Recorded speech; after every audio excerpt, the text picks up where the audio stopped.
법적, 정치적 책임을 회피하지 않겠다. 임기를 비롯해 전국 운영 방안 당에 일임하겠다. 계엄 해제 사흘 만에 윤석열 대통령이 사과문을 발표했습니다. 네, 탄핵안 표결을 앞둔 만큼 향후 표결에 어떤 영향을 미칠지 주목되는데요.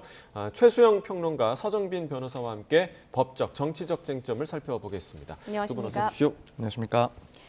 자, 윤 대통령이 언제 입장을 밝히나 많이 기다렸는데 계엄 해제 사흘 만에 오늘 오전 대통령 담화가 나왔습니다. 먼저 담화 내용 듣고 이야기 나눠보겠습니다.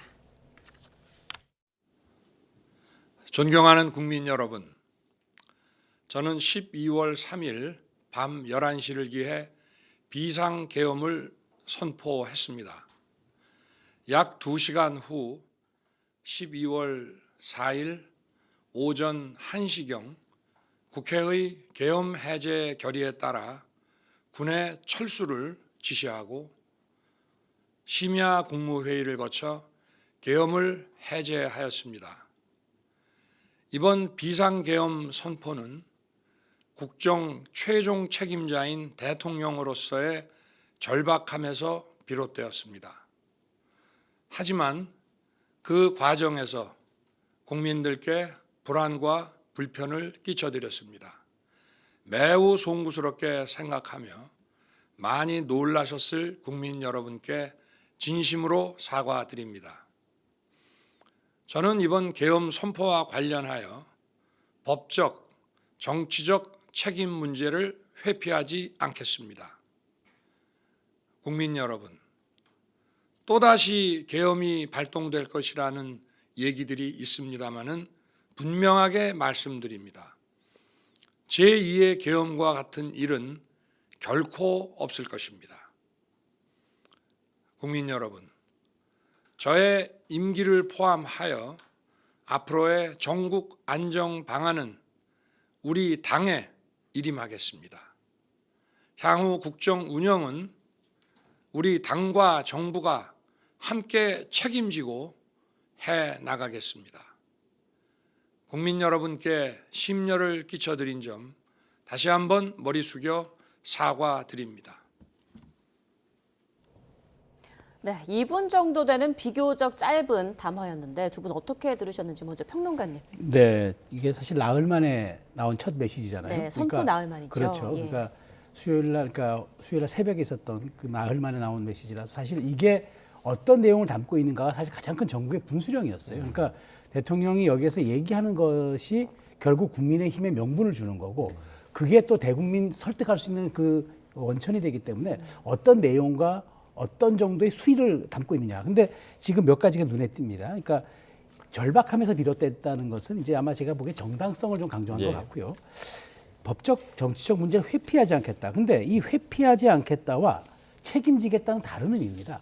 회피하지 않겠다는 내가 수사를 하면 많이 수사가 진행된다면 받겠다는 의미고 내가 책임을 지겠다는 의미는 법적 정치적으로 내가 선제적으로 나의 거취를 포함해서 이걸 하겠다는 의미인데 그건 피해갔어요. 그리고 이제 세 번째가 가장 중요한 나의 모든 문제를 임기 문제를 포함해서 당의 모든 전국 안정을 당에 일임한다. 이 얘기는 당과 공동 정부를 운영하겠다는 뜻이거든요. 네. 이 세 가지가 갖는 함의를 한마디로 압축하면 지금 탄핵을 막아달라는 겁니다. 지금 탄핵을 막아준다면 내가 앞으로 할 수 있는 일들은 혼자서 운영하는 게 아니라 나는 사실상 이 선에서 물러나고 한덕수 총리와 한동훈 대표가 이른바 양한이 이 문제에 대해서 향후 정부 운영과 이런 것을 좀 책임지고 해나가달라. 그걸 내가 용인하겠다. 이 얘기거든요. 그러니까 이게 과연 어느 정도의 이제 그 수위로서 받아들여질지. 그래서 지금 그러니까 이른바 양한 회동, 제가 한덕수, 한동훈의 회동이 긴급히 이루어지는 게 이 얘기입니다. 그러니까 이 얘기에 대해서 그러면 어떻게 우리가 양쪽에서 이 수위를 조절해서 앞으로 운영할 것인가. 이게 더 중요한 거는 여기서 어떤 그 결과물이 나오느냐에 따라서 지금 의총에서 있는 국민의힘을 설득할 수 있느냐. 이게 결국 탄핵 반대 표결의 동력이 되는 거거든요. 그런 측면에서 저는 대통령이 야당에서 물론 아쉬워한다지만 어찌됐건 최소한 국민의힘의 명분을 준 그 탄핵 반대의 명분을 준 그런 회견이었기 때문에 그나마 저는 그 급한 불은 끄는 그런 단계는 되지 않을까 정도로 분석합니다. 네, 변호사님께서는 어떻게 들으셨습니까? 네, 사실 저는 정치적인 그런 특별한 식견을 갖고 있는 입장은 아니기 때문에 단순하게 볼 수밖에 없는 것 같습니다. 우선 평론가님께서 말씀하신 그 내용들 거의 다 동의를 할 수 있는 그런 내용들이라고 생각하고, 사실 저도 오늘 이런 담화가 있다고 했을 때 그래도 길이가 상당히 길 줄 알았는데 생각보다는 짧고 조금 단순하게 진행이 됐던 것 같습니다. 사실 내용은 결국에는 사과를 하겠다, 그리고 자신의 거취나 혹은 국정 안정과 관련해서는 당에게 위임을 하겠다, 혹은 함께 그런 책임을 지겠다라는 입장인 것 같은데, 사실 한편으로는 이번 사태에 대해서 구체적으로 본인이 어떠한 책임을 지고 있다는 것인지에 대해서는 전혀 내용이 나와 있지 않고, 특히 계엄 선포와 관련해서 위헌적인 그리고 위법적인 계엄 선포였다라는 그런 의견들이 지배적인데, 여기에 대해서는 구체적인 의견을 또 내놓지는 않은 담화문이라서 이 부분이 일단은 조금 빠져 있지 않나 생각이 들고, 또 한편으로는 결국 그 공을 자신이 결정을 한다는 것이 아니라 당에게 결정을 맡기는 그런 상황이 됐기 때문에 이런 부분이 빠진 것은 물론 정치적인 입장이겠지만은 제가 봤을 때는 조금 빠져 있지 않나 이런 생각을 좀 했습니다. 방금 전에 평론가님이 이 담화 내용 설명하시기 이전에 네. 과연 이 담화가 국민을 설득할 수 있는 그렇죠. 담화일까? 네. 이 부분에 대한 언급도 짧게 해주셨는데, 사실상 지금 평론가님의 분석에 따르자면 이 담화는 마치 국민의힘을 향한 담화같이 느껴지거든요. 그렇죠. 국민을 설득할 만한 내용이 있었습니까? 어떻게 보세요? 저는 여기엔 국민이 담겨 있지 않죠. 최소한 국민은 전체를 설득하겠다고 얘기했을 때는 대상이 국회여야죠. 그러니까 말을 하자면은 그 내 모든 거취에 대한 일임 이 얘기는 국회가 해달라. 국회가 총리 내각과 잘 상의해서 해달라. 이렇게 얘기해야 되는데 국민의힘이 이걸 해달라. 거취 문제를 포함해서 임기 일정 모든 것들을, 이 얘기는 이제 그 민주당은 아직도 대화의 상대로는 생각하지 않는 것 같아요. 예. 그래서 국민의힘이 정부 여당이니까 우리는 원팀이었고 한 몸이니까 가야 되는데, 내가 어쨌든 판단이 미스였고 그다음에 국민적 동의를 받지 못했고 여러 가지 위헌과 위법의 소지가 있다고 계엄이 그렇다고 하니 일단 해제도 했지만, 여기에 대해서 앞으로 향후 전국은 나는 이 선으로 물러날 테니까 국민의힘 해달라. 근데 저도 조금 아쉬웠던 대목은 차라리 여기에서 국회를 좀 대상으로 해달라 그랬으면 뭐랄까 국민의힘의 그 의원들의 좀 말하자면은 탄핵을 반대했을 때 어떤 그런 명분과 그런 어떤 그 동력이 조금 더 생겼을 텐데, 국민의힘의 공을 넘긴 그런 형국이라서 일단 이 타이밍을 조금 비껴나고 보자라는 쪽으로 해석될 여지도 있기 때문에 그래서 지금 아마 안철수 의원은 그 조금 전에 제가 페이북을 보니까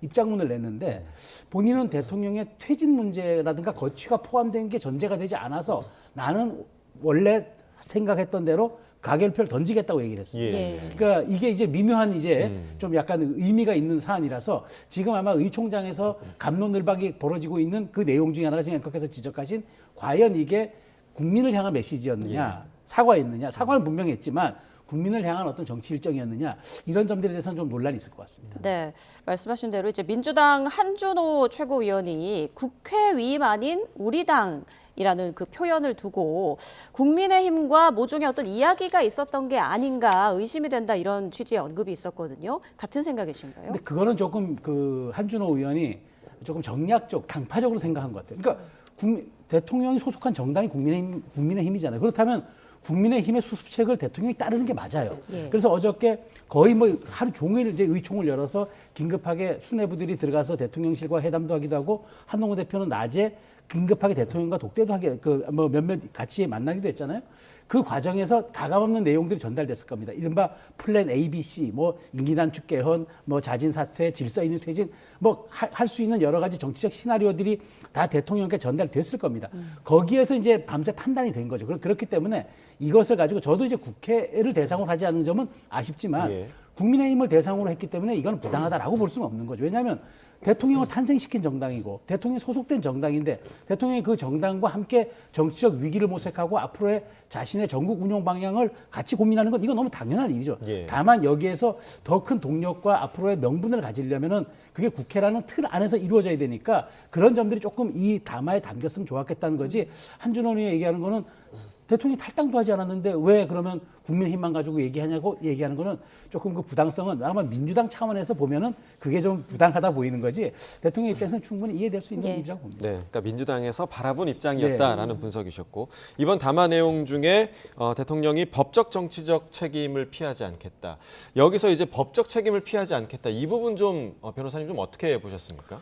사실 뭐 말 그대로 문맥상 받아들이자면은 법적인 책임, 그렇다면은 이제 향후에 혹시라도 진행될 수 있는 그런 탄핵 가결 시에 헌법재판소의 그런 판단, 네. 거기에 대해서도 자신은 책임을 지겠다. 혹은 지금 계속 이야기가 나오고 있고 뭐 실제로도 수사가 진행된다고 하는 그런 내란 혐의 등에 대해서도 뭐 수사에 적극적으로 임하거나 혹은 그 결과에 대해서도 책임을 지겠다. 일단 문맥 뭐 말 그대로 해석을 하자면 그렇게 되기는 하는데, 사실 뭐 지금까지의 그런 과정들을 봤을 때 이 문구를 뭐 정말 그대로 해석을 할 수 있을지는 또 별도의 문제라고 생각을 합니다. 우선 뭐 읽히기로는 그렇게 읽히지만 사실상 뭐 여기에 대해서 내가 법적인 그런 과오를 인정을 하겠다, 잘못을 네. 인정하겠다 이런 표현은 아니라서 특별히 이걸 또 따로 해석을 할 수가 있을까 좀 생각이 드는 문구이긴 합니다. 네, 그리고 대통령이 제2의 계엄은 없을 것이다 이렇게 언급하기도 했는데 앞으로의 뭐 계엄은 추가 계엄은 없을지 몰라도 1차 계엄과 관련한 어떤 관련자 징계라든지 이런 부분이 제대로 이루어지고 있는가 이 부분도 좀 짚어봐야 될 문제인 것 같아요. 네, 그렇습니다. 지금 제가 알기로는 이제 관여됐던 그 각 사령관들에 대해서는 일단 직무가 정지되어 있는 걸로 예. 알고 있고, 다만 이제 지금 또 문제가 되고 있는 그런 경찰청장이라든가 아니면 서울시 경찰청장 등에 대해서는 특별한 조치가 아직은 있지 않은 걸로 알고 있습니다. 뿐만 아니라 지금 계속 이야기가 나오고 있는 당시에 계엄 선포를 하기 전에 국무회의 과정에서 그 국무위원들이 얼마나 참석을 했고 또 어떠한 의견을 냈는지에 대해서는 아직까지 구체적으로 의견이 나오거나 뭐 진술이 나오는 게 없는 것 같습니다. 사실 뭐 향후에 그런 수사나 혹은 뭐 정치적인 그런 절차들을 진행하는 데 있어서 이런 부분은 지금 상황에서 조금 빨리 파악이 되고 그래야지 나중에 뭐 징계라든가 혹은 기타 책임을 또 물을 수가 있을 텐데, 아직까지 지금 나온 뭐 진행된 상황을 봤을 때는 말씀드린 부분들에 대해서는 조금 부족한 점이 있지 않나, 이 부분들은 사실은 좀 서둘러야 되지 않나 이렇게 생각을 하고 있습니다. 자, 오늘의 이 대통령의 담화가 어제 이제 1시간 이내에 끝났었던 한남동 관저에서의 회동의 결과라고 보십니까? 그러니까 그 친한계에서도 담화가 이제 한동훈 대표의 요구 사항이 꽤나 많이 반영이 된 것 같다 이런 반응이 나왔는데 네. 반영이 된 거라고 좀 보세요? 거기서 제가 보기에 한 절반은 반영된 것 같고 또 예. 심야에 뭐가 있었냐면은 그 추경호 원내대표와 박정화 비서실장이 들어가서 정진석 실장을 비롯한 그 참모들과 만나서 굉장히 또 좀 아주 그 뭐랄까 허심탄회한 얘기를 한 것 같아요. 그래서 제가 보기에는 이제 한동훈 대표가 얘기했던 이제 전국 수습 방안을 그러면 대통령 2선으로 물러나고 한동훈 대표가 대통령 2선 물러나라는 얘기를 했죠. 2선 물러나서 그 국민의힘이 이걸 쥐고 나가겠다는 얘기를 이제 대통령이 받아들인 것 같고 대국민 사과를 하라 그것도 받아들였고 근데 이제 마지막으로 이제 할 수 있는 게 대통령의 정치 일정 정치 일정을 이제 한동훈 대표는 요구했는데 이걸 거꾸로 한동훈 대표의 공을 던져놓은 거예요.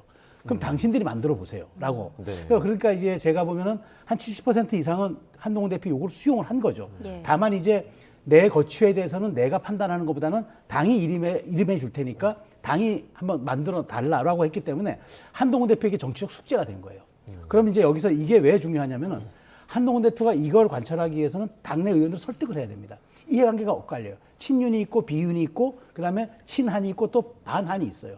이 기묘한 지금 당의 이 말하자면 정치 세력들의 분포에서 한동훈 대표가 어떻게 그렇다면 여기에서 대통령이 향후 말하자면은 질서 있는 퇴진이든 예. 뭐 그 임기 단축 개헌이든 어떤 식으로 여기 합의점을 이끌어낼 것인가 굉장히 중요한 숙제가 남았고 이 과정에서 보여주는 한동훈 대표의 리더십이 결국 차기 대선 주자로서의 또 국민들 평가가 되기 때문에 한동훈 대표 입장에서는 굉장히 큰 숙제를 하나 안아서 예. 이 부분을 어떻게 처리할지가 관건인데 어쨌든 한동훈 대표의 요구가 상당 부분은 받아들여진 것으로 이건 해석을 해야 합니다. 네, 그러니까 받아들여지긴 했지만 말씀대로 공을 넘긴 셈이 되기 그렇죠. 때문에 네. 오히려 지금 이 대통령의 담화가 네. 여야 갈등을 더 심화시키는 계기가 될 것 아니냐 이런 그 분석이 있을 수도 있거든요. 뭐 여야 갈등은 분명이죠. 왜냐하면 이게 기본적으로 대통령 입장에서는 여당이 자기가 소속된 정당이니까 여기에서 최소한 이번 탄핵을 막아달라고 했고 민주당은 지금 한동훈 대표에게 이재명 대표가 우리 빨리 대표회담하자 예. 얘기하잖아요. 이 얘기는 뭐냐면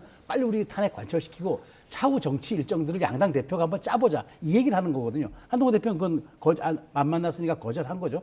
근데 이제 이게 넘어왔는데 민주당 입장에서는 끝까지 한동훈 대표와 국민의힘을 지금 압박하는 겁니다. 국민을 본다면 탄핵을 가결시켜라라고 얘기하는데 그러다 보니까 이 문제에 대해서만큼은 양당 간 이거는 뭐 합의의 여지 혹은 뭐 여기에 대해서는 뭐 이건 평행선을 달릴 수밖에 없는 그런 구조이기 때문에 결국 오늘 표결의 결과에 따라서 향후 전국의 운용 방안은 다시 한번 논의를 해야 될 것 같아요. 네, 말씀해 주신 대로 오늘 탄핵 표결의 관심이 집중되고 있는데 자, 오후 5시에 이제 표결을 앞두고 있는 만큼 대통령 담화에 대한 여야 정치권 반응, 특히 여당의 반응이 관심입니다. 한동훈 대표 그 담화 직후에 입장을 밝혔는데요. 직접 들어보고 오시죠. 임기를 포함한 전국 안정 방안에 대해서 당에게 일임한다고 말했습니다. 대통령의 정상적인 직무 수행은 불가능한 상황이고 대통령의 조기 퇴진은 불가피합니다. 앞으로 대한민국과 국민에게 최선인 방식을 논의하고 고민할 것이다 라는 말씀을 드리겠습니다. 그리고 거기 얘기 중에서도 이것도 있었죠. 당과 정부가 책임지고 이 전국 운영을 하게 하겠다는 말씀도 있었는데요. 역시 그 부분도 제가 지금 말씀드린 것 비슷합니다. 제가 총리와 당이 이 민생 상황이라든가 중요 상황 등을 긴밀히 논의해서 민생이 고통받고 대외 상황이 악화되는 일을 막도록 하겠다라는 말씀을 드립니다. 네, 지금 한 대표의 말 중에서 대통령의 조기 퇴진은 불가피합니다. 이 부분이 어떤 의미를 담고 있는 것인지 굉장히 궁금한데 구체적인 방식은 내놓지 않았거든요. 어떤 걸 좀 예상해 볼 수 있을까요? 사실 이 직전까지의 태도는 제가 알기로는 특히 그 표현에서 빨리 대통령의 직무 집행을 정지시켜야 된다라는 그런 말을 써서 예. 의견을 표현했던 것으로 알고 있습니다. 하지만 지금 여기서는 조기 퇴진이 불가피하다라는 식으로 이야기를 하고 있어서 물론 이게 뭐 이 단어를 이렇게까지 해석하는 게 맞긴 한가 싶긴 하지만 이런 표현의 차이를 봤을 때 기존까지는 이 탄핵과 관련해서 의결에 찬성하는 입장이 조금 더 강했다면 예. 현재 상황에서는 조기 퇴진, 그러니까 여기에는 뭐 탄핵으로 조기 퇴진될 수도 있지만 한편으로는 뭐 임기 단축 개헌 같은 방식을 통해서도 임기가 단축되고 또 조기에 퇴진할 수 있는 그런 것까지도 포함을 하는 그런 말을 한 것으로 보여서 이런 멘트에서의 그런 변동이 조금 기존의 입장을 선회하는, 바꾸는 그런 내용이 아닌가. 그래서 이제는 단지 탄핵과 관련된 것뿐만 아니라 임기 단축 이런 부분들까지도 고려하고 있다는 것을 표현한 건 아닌가 이렇게 조금 읽어봤습니다. 네, 평론가님은 네. 어떻게 좀 해석하셨습니까? 이제 한동훈 대표가 굉장히 좀 말하자면 레토릭, 우리 수사학이라고 그러죠. 굉장히 정교하게 구사하는 거예요. 한동훈 대표가 법률가 아닙니까? 정상적 직무 수행이 불가능하고 조기 퇴진해야 한다. 사실 이건 탄핵이에요. 근데 탄핵이라는 단어를 안 쓰죠. 네.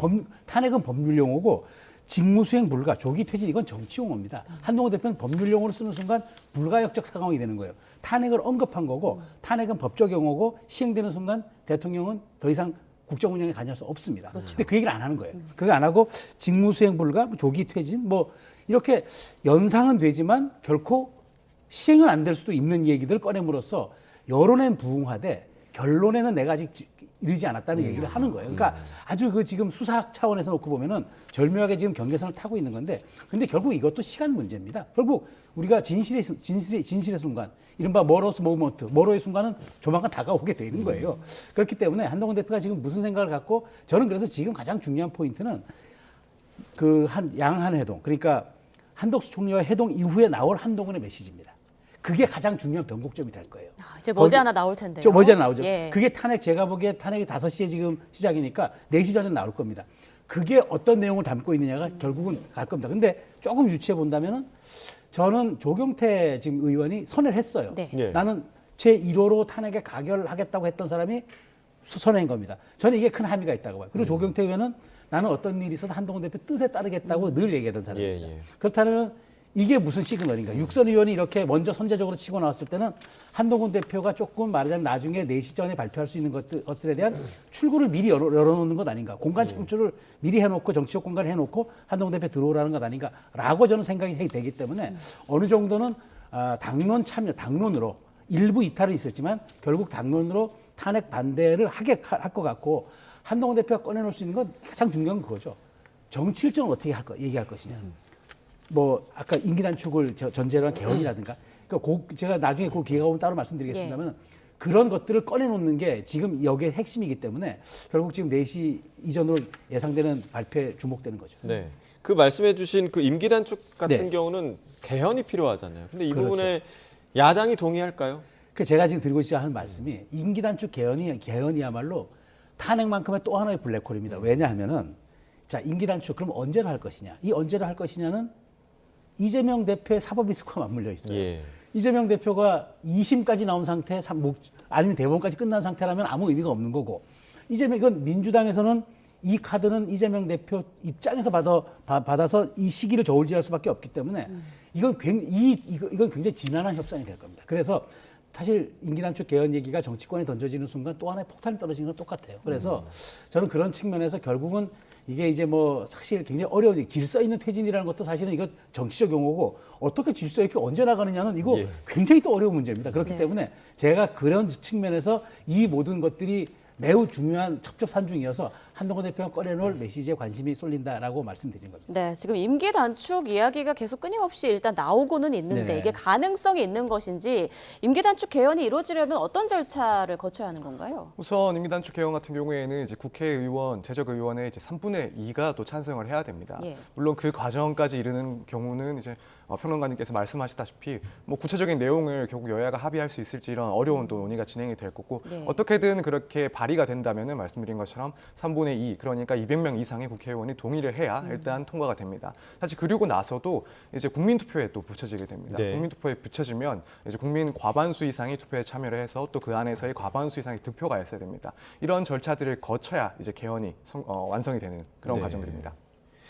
자, 굉장히 좀 다양한 과정이 지금 예상이 되고 있는데, 자, 조금 전도 계속 말씀을 드렸습니다. 윤 대통령에 대한 탄핵안 표결을 앞두고 이 한동훈 국민의힘 대표와 한덕수 국무총리가 긴급 회동을 했는데요. 네, 두 사람은 국정과 민생을 안정적으로 이끌기 위한 방안 등을 논의한 것으로 전해지고 있습니다. 취재기자 연결해서 자세한 소식 들어보겠습니다. 홍성기 기자. 네, 정부 서울청사에 나와 있습니다. 네, 지금 또 상황인 만큼 오늘 한 총리와 한 대표의 만남도 굉장히 좀 급박하게 이루어졌죠? 네, 오늘 한덕수 국무총리와 한동훈 국민의힘 대표의 회동은 사전 예고 없이 이루어졌는데요. 한동훈 대표가 삼청동 국무총리 공관에 도착한 후에야 회동 소식이 알려질 정도로 긴박하게 진행됐습니다. 한동훈 대표는 오늘 낮 11시 20분쯤 총리 공관을 찾았습니다. 윤석열 대통령 탄핵안 표결과 관련한 국정 안정 방안을 논의하기 위해 정부와 여당의 책임자가 급히 자리를 마련한 것으로 보입니다. 두 사람은 약 1시간 20분가량 진행한 대화에서도 모든 대화의 초점은 국정 안정 방안에 맞춰진 것으로 전해졌습니다. 한동훈 대표는 회동 후 국회로 복귀하면서 민생 경제와 국정 상황에 대해 총리께서 더 세심하고 안정되게 챙겨서 국민이 불안하지 않게 해달라는 당부를 했다고 말했습니다. 한덕수 총리는 이에 대해 앞으로 당과 긴밀하게 소통하면서 민생 경제를 잘 챙기겠다고 답했다고 한 대표가 전했습니다. 윤석열 대통령의 탄핵안이 가결될 경우 한덕수 국무총리가 즉시 대통령 권한 대행을 하게 되는데요. 한덕수 총리는 윤 대통령의 탄핵안 표결 일정이 정해진 이후부터 공식 일정을 취소하고 상황을 예의주시하고 있습니다. 탄핵안이 부결되더라도 당분간 국정 운영 차질이 불가피한 만큼 국정 불안을 최소화하기 위한 대응책 마련에 집중하는 것으로 보입니다. 한 총리는 어제도 공식 일정을 모두 취소했는데요. 집무실에 머물며 향후 대응 시나리오를 점검한 것으로 전해졌습니다. 또 어제 오후에는 공직자들에게 메시지를 보내서 국민 안위와 일상이 한치의 흔들림 없이 유지되도록 맡은 바 소임을 다해달라고 당부하기도 했습니다. 지금까지 정부 서울청사에서 YTN 홍성기입니다. 자, 저희가 이제 공식적인 그런 입장 발표, 그러니까 회담의 결과 발표가 있을 때까지는 계속해서 예측을 할 수밖에 그렇죠. 없는데 네. 지금 리포트를 통해서 들으셨던 이제 한 총리와 한동훈 대표의 긴급 회동, 어떤 이야기, 뭐 민생 경제, 뭐 안정 방안, 뭐 이 얘기는 나오곤 있지만 네. 구체적으로 또 어떤 얘기가 오갔을 거라고 예상을 하십니까? 지금 뭐 민생 이야기 그다음에 뭐 중요한 국가적 현안에 대한 대응 이거는 뭐 사실은 가장 정치인이라면 기본적으로 얘기해야 될 거니까 큰 의미를 부여하지 않고요. 아마 제가 보기에는 두 분이 만나서 거국내각 이야기도 했을 것 같아요. 왜냐하면 자 여기서 우리가 주목해야 될 포인트가 설령 한덕수, 한동훈이 내치를 잘 이끌어간다고 쳐요. 야당의 협조가 없으면 예산이 통과됩니까? 법안이 통과됩니까? 아무것도 할 수 없어요. 네. 결국 윤석열 대통령의 초반 전반기와 똑같아요. 그리고 결국은 그렇다면은 야당이 동의할 수 있는 국정 운영의 틀을 제시하고 받아들여야 돼요. 그렇다면은 지금 현재적인 모습은 이 위기를, 이 정말 상황 관리를 어떻게 할 것인가가 여당 대표와 국무총리 얘기라는 건 저도 분명히 보이는데 보다 더 구체적으로 들어가면은 자 그럼 탄핵 부결됐다고 쳤을 때 부결 이후는 어떻게 할 것이냐. 민주당은 또 발의할 테고, 네. 뭐 조국혁신당도 또 수정안 또 발의할 테고. 그러면 국민의힘은 이걸 방어하는 데만 진력을 쏟다 보면은 나라는 어디로 가겠습니까? 그러다 보니까 그렇다면 야당도 끌어안고 함께 가고 대통령은 이제 사실상 이선으로 이제 후퇴를 한다고 한 거니까 그런 상태에서 우리가 국정을 이끌어갈 수 있는 묘수는 무엇일까? 지금 아마 그걸 찾아낼 겁니다. 제가 보기에 그게 핵심인 거지. 지금 여기에서 아니 뭐 환율 관리하고 수출 관리하고 하는 건 너무나 당연한 거고 제가 보기에는 그런 것들을 좀 정교하게 그러면 야당까지 테이블에 끌어들여서 인사를 하고 그다음에 그 청문도 다 거쳐야 되니까 예. 그렇게 해서 끌어가는데 그러면 거기서 대통령의 영역을 또 어디까지 둘 것이냐. 예. 대통령이 영향을 끼칠 수 있는 영역을 그런 디테일까지도 지금 하기 때문에 시간이 걸릴 겁니다. 그래서 어쨌든 그나마 지금 시간에 쫓기기 때문에 그렇다고 밤새 할 수는 없는 거고 일단 1차적으로 4시 전에 나오겠지만 그런 것들까지 좀 진일보해서 나온다면은 야당도 움찔할 수 있어요. 그렇다면 이거 여당이 일사불란하게 반대하면 우리가 다음 스텝은 뭐로 가야 되지? 그런 경우가 생기는데 그냥 아무런 것 없이 그냥 안정적으로 관리하기로 했습니다. 라고만 나온다면 이것 또한 한동훈 대표가 무슨 얘기를 했지라고 의심을, 아까 예. 저 말하자면은 이게 정말 이게 대표인가라는 생각이 들 수 있기 때문에 굉장히 그 중요한 포인트라고 좀 봐요. 예. 네, 야당을 설득할 수 네, 있는 그렇죠. 어떤 묘수가 과연 나올 수 있을지 그렇죠. 잠시 뒤에 좀 확인을 할 수 있을 것 같은데 오늘 윤석열 대통령의 담화에 대해서 이재명 대표는 한마디로 매우 실망스럽다라고 밝혔습니다. 대통령 퇴진에 최선을 다한다는 입장 밝혔는데요. 들어보시죠. 뉴스를 통해서 대통령의 입장 표명을 봤습니다. 한마디로 말씀을 드리면 매우 실망스럽다. 국민들 눈높이에 전혀 맞지 않는 국민들의 배신감과 분노를 더 키우는 그런 발언이 아닌가 생각됩니다. 지금 현재 대한민국의 가장 큰 리스크는 대통령의 존재 자체입니다. 해결하는 방법은 대통령의 즉각 사퇴 아니면 탄핵에 의한 조기 퇴진 외에는 길이 없습니다. 대통령의 퇴진 또는 대통령에 대한 탄핵을 위해서 최선을 다하겠습니다. 국민과 함께 대한민국의 리스크, 내란 사태, 주범의 대통령직 배제를 적극적으로 신속하게 강력하게 추진하겠습니다. 탄핵될 때까지 책임을 물을 때까지 무한 반복을 해서라도 반드시 통과시킬 겁니다. 국민 여러분께서도 함께해 주시기 부탁드립니다. 네, 그러니까 이재명 대표 등 민주당은 탄핵이 될 때까지 이제 무한 반복하겠다라는 입장인데 당장 오늘 표결 결과는 어떻게 나올지 관심이 집중되고 있습니다. 자, 표결 시간은 원래는 오후 7시로 예정돼 있었는데 오후 5시로 당겨졌고 그리고 김건희 여사 특검법이 이제 먼저 상정된 뒤에 대통령 탄핵 소추안에 대한 표결이 이루어진다고 하더라고요. 네, 그렇습니다. 사실 뭐 이 순서에 대해서는 뭐 국회 법률상 아니면 규칙상 따로 정해져 있지는 않고 이는 의사 자율의 그런 내용이기 때문에 뭐 순서를 일단 이렇게 정한 것 같은데 통상은 인사 문제를 먼저 또 처리를 하는 게 일반적이라고는 하는데 이번에는 먼저 일단 특검법이 먼저 상정된 이후에 이제 소추안이 처리가 되는 그런 과정을 겪게 되는 것으로 보입니다. 네. 뭐 이 부분에 대해서는 사실은 뭐 이런 또 순서가 어떤 의미가 있는지에 대해서 또 평론가님께서 한번 의견을 주시는 것도 좋을 것 같은데 특별한 이게 이 의미가 있는지는 저도 한번 이야기를 들어보고 싶네요. 네. 그 얘기는 이제 이럴 겁니다. 지금 윤 대통령 탄핵 소추안이 이제 지금 먼저 지금 시작을 하잖아요. 그럼 이제 아마 이게 당론으로 부결하면 못 들어옵니다. 당론으로 그러니까 뭐 당론으로 부결하는데 이제 두 가지가 있죠. 들어가서 전부 반대표를 던지는 네. 방법이 하나가 있고 아예 안 아니면 들어가는. 아예 안 들어가는 방법이 있는데 아예 안 들어갔는데 그다음 김건희 여사 특별법 할 때는 반대하려고 또 들어간다? 반드시 들어가야 되죠. 들어가야 네. 그 정족수를 해서 예. 들어가야 되거든요. 이걸 노린 것 같아요. 그러니까 국민의힘이 아주 말하자면은 그 거취가 곤란스러운 일종의 묘수를 하나 꺼낸 것 같은데 순서를 바꿔 버릴 수도 있는데 오히려 탄핵 소추안을 먼저 감으로써 국민의힘에게 크게 정치적 선택에 대한 굉장한 부담을 준 다음에 김건희 여사 특별법에서는 당신도 어떻게 할 거야?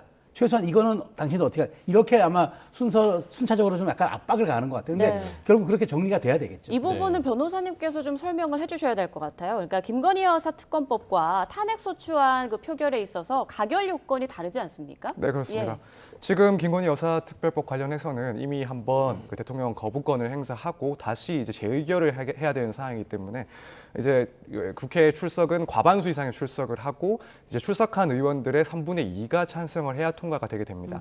그럼 국민의힘 입장에서는 만약 여기에 입장을 하지 않고 만약에 퇴정을 하게 된다면은 저 과반수는 이제 야권만으로도 충분히 채우게 되고 그 안에서 3분의 2가 찬성을 하면은 결국에는 되는 의결이 거죠. 되기 때문에 예. 이 점에 대해서는 이제 국민의힘 측에서는 좀 고민을 할 수밖에 없는 부분이고 이렇게 지금 탄핵소추안 처리 같은 경우에는 결국에는 200명 그러니까 좌적 인원 3분의 2 이상이 동의를 해야 되는 상황이기 때문에 여기에 대해서는 사실은 국민의힘 측에서는 아예 출석을 하지 않는 게 사실은 더 전략적으로는 효과가 있는 부분입니다. 이런 차이 때문에 그렇죠. 네, 문제가 있습니다. 민주당의 노림수가 바로 그런 거예요. 그러니까 대통령 탄핵소추안에 대해서는 들어가든지 안 들어가든지 결정을 할 수 있어요. 근데 안 들어가는 순간 그냥 자동 부결이에요. 예. 그런데 들어가면은 이게 조금 말하자면 위험 이탈표가 나올 수도 있다라는 우려가 있는 거란 말이죠. 근데 이제 아예 그래서 이제 들어가서 이탈표가 나오면 좋고 그다음에 김여사 특검법 때는 또 우르르 빠져 안 해주려면 우르르 빠져 나와줘야 된단 말이에요. 그러니까 계속 자리를 지켜줘야 되는 거죠.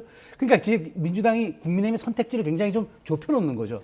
그러니까 가장 큰 카드를 던져놓음으로써 약간 진퇴를 조금 애매하게 만드는 그런 아주 묘수를 둔 것 같아요. 네, 국민의힘 입장에서는 사실 뭐 이 표결에 임하는 방식이나 이런 부분에 대해서도 좀 고민을 했을 텐데 어떤 전략으로 임할 거라고 좀 예상을 하십니까? 그러니까 처음에는 이런 얘기도 나왔어요. 예. 아예 들어가지 않는 방법이 있고 혹시나 기표소 안에서는 이게 비밀 투표니까 전자투표 방식이지만 이거 전자투표가 아니죠. 이게 수기로 하는 거라서 네. 뭐라 쓰는지 모르니까. 무기명, 그래서 아예 예. 원래 투표함과 명패를 받아서 들어가서 기표소 안에서 이제 쓰게 돼 있는데 투표함과 명패만 받고 그냥 이제 기권하는 거죠. 그렇게 일사불란하게 해가지고 이제 기권 108이 되는 거죠. 예. 그거를 했다고도 하는데 그렇게 하면은 참 국민들 보는 모양새가 그래서 아예 그냥 불참을 하는 방법이 좋겠다라고 했어요. 그러다 보니까 아예 불참을 하면 또 김여사 특검법 통과가 되는 거거든요. 그러니까 이제 국민의힘 내에서는 지금 원내대책회의에서도 아마 의총에서도 그 시나리오들이 고민하고 있을 겁니다. 예. 아예 안 들어갈지, 들어간다면 어떻게 할 건지 이런 것들에 대한 플랜 A, B, C가 지금 정교하게 있을 거예요. 그리고 그 고민을 하는 거는 네. 그 표결 과정에서 국민에게 비치는 그렇죠. 그 국민의힘의 이미지를 그렇죠. 고려한 부분이겠죠. 굉장히 중요하죠. 국민들이 지금 이 생중계를 아마 시청률로 치면 90% 이상이 나올 텐데 여기에서 당리와 당략에 따라서 대의민주주의, 그러니까 국민이 위임한 권력인 국회가 아니라 당의 국민의힘의 어떤 그런 당략에 따라서 이렇게 일사불란하게 의원들이 움직였다. 참 이게 나중에 정치적인 부담이 대단히 큰 문제거든요. 예. 그래서 아마 어떤 식으로 최소화하고 대신 우리는 탄핵에서는 부결표를 던지는 그 매끄러운 전략이 어떨까 아마 최대 공약수를 찾아낼 것 같습니다. 지금 대통령 탄핵소추안 가결을 위해선 국민의힘에서 이제 최소 8표 이상의 이탈표가 나와야 하는 건데 네.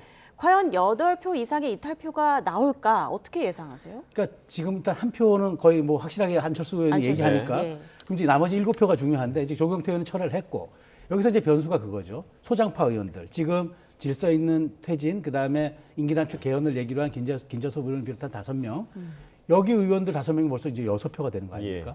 그러면 이제 이게 뭐 사실은 그리고 또 진짜 정말 소신 투표라고 기표소 장막 안에서 투표한다 그러면은 어떻게 될지 모르죠.